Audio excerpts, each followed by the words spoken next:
নমস্কার বন্ধুরা, coffee date by RPD চ্যানেলে আজকের নিবেদন গোপাল ভাঁড়ের গল্প আজব শাস্তি। শুনতে থাকুন কফি ডেট বাই আরপিডি কণ্ঠে। আমি ঋতুপ্রিয়া। মহারাজ কৃষ্ণচন্দ্রের দুজন সভা গায়ক ছিল। তাদের একজনের নাম যদু আর একজনের নাম মধু। গায়ক দুজনের প্রতি মহারাজ খুবই খুশি ছিলেন এবং তাদের দুজনের গান শোনার জন্য দেশ দেশান্তর থেকে প্রায়ই লোকজন আসত। আরো অনেক গায়ক ছিল, কিন্তু ওদের দুজনের প্রতি মহারাজের পক্ষপাতিত্ব ছিল একটু বেশি। এইভাবে দিন যায়।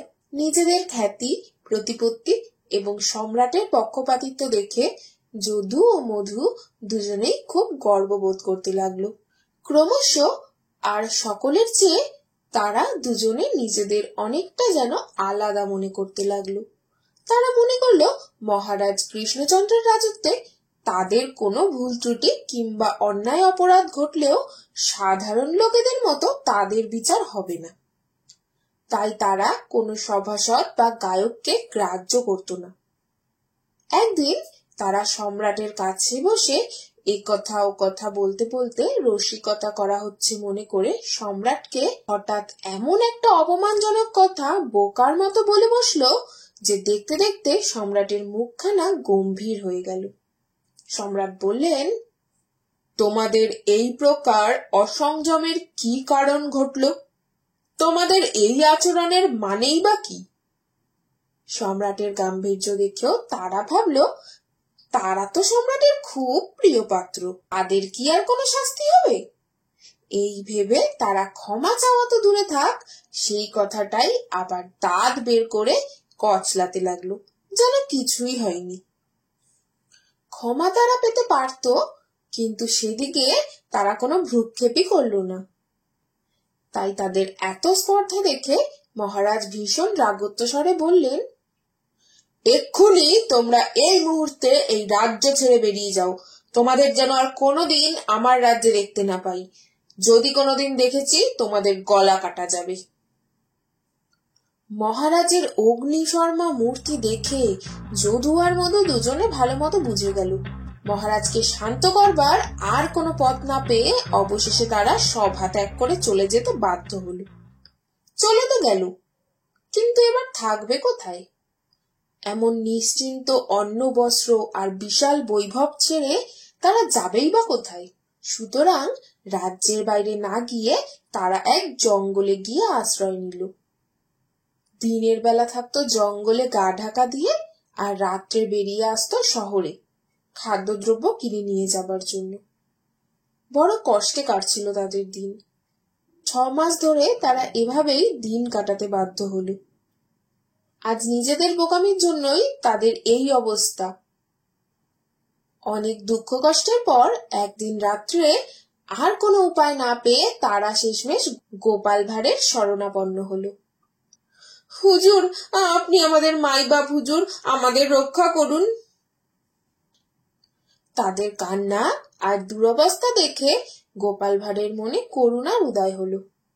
গোপাল অনেক ভেবেচিন্তে একটা মতলব বাতলে দিলেন তাদের কানে কানে।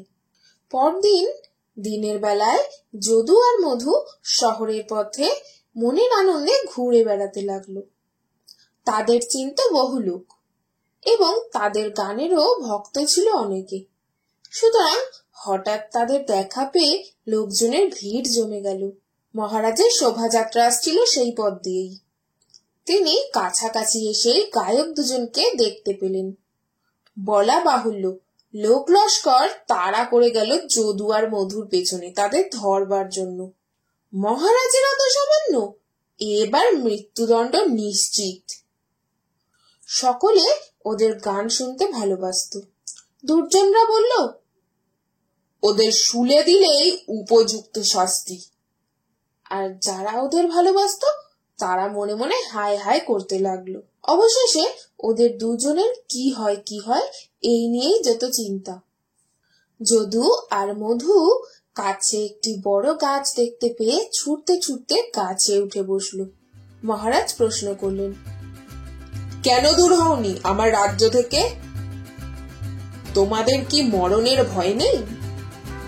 নেমে এসো শিগগিরই, এক্ষুনি তোমাদের ফাঁসি কাঠে চড়ানো হবে। যদু বলল, জাহাপনা, আপনার হুকুম মানবো না এমন কি ক্ষমতা আমাদের আছে বলুন? আপনার হুকুম পালন করব বলে 6 মাস ধরে দেশ দেশান্তর কত ঘুরে বেড়ালুম, কিন্তু যেখানেই যাই আপনার রাজ্যের সীমানার শেষই হয় না। এমন বিরাট বিশাল সীমাহীন সাম্রাজ্য আপনার। জাহাপনা, তাই আবার এখানেই ফিরে এসেছি। এবার যদি যেতে পারি শূন্য লোকে যাব, তাই গাছে চড়েছি মহারাজ। মহারাজ খুশি হয়ে তাদের ক্ষমা করলেন এবং আবার তাদের নিয়ে গিয়ে সভা গায়কের আসনে বসিয়ে দিলেন। মনে মনে খানিকটা হেসে চিন্তাও করলেন, এই বুদ্ধিটা নিশ্চয়ই গোপালের। গোপাল ভাঁড়ের বুদ্ধি ছাড়া এমন কথা ওরা বলতেই পারে না। তবে এই ভেবে মনে মনে শান্তি পেলেন যে গোপাল ভাঁড়ের জন্য আজ এই 2 জন লোকের প্রাণ বেঁচে গেল। বন্ধুরা, এই ছিল গোপাল ভাঁড়ের একটি গল্প, আজব শাস্তি। যাবার আগে একটি কথা, বন্ধুরা, আমার আরো একটি চ্যানেল আছে যেখানে আমি কিছু ক্রাফটসের জিনিস বানিয়ে থাকি। এই যেমন ধরুন নেকলেস, ব্রেসলেট, কানের দুল, এই সবই। যদি ভালো লাগে একবার আমার চ্যানেলটাকে দেখতে পারেন। চ্যানেলের নাম আরপিডি ক্রাফটস, আমি ডেসক্রিপশনে লিংক দিয়ে দেবো। আর অবশ্যই যদি আমার গল্প পাঠ ভালো লাগে তাহলে একটা লাইক করে দেবেন আর সাবস্ক্রাইব করে দেবেন। বন্ধুরা, অনেক কষ্ট করে গল্পগুলো বানাই, আপনারা গল্প শোনেন, কিন্তু যাবার আগে যদি একটা লাইক আর সাবস্ক্রাইব করে দিয়ে যান তাহলে আমি পরবর্তী ভিডিও বানানোর জন্য অনেকটা মোটিভেটেড ফিল করতে পারি। তাই প্লিজ যাবার আগে অবশ্যই একটা লাইক এবং সাবস্ক্রাইব করে দিয়ে যাবেন, আর পারলে একটা কমেন্টও করে দেবেন। তাহলে আমার ভিডিওর এঙ্গেজমেন্টটা বাড়বে, আরো অনেক অনেক লোকের কাছে আমার ভিডিওটা পৌঁছাতে সাহায্য হবে। আজ আসি তাহলে। From coffee date by RPD, আমি ঋতুপ্রিয়া। টাটা।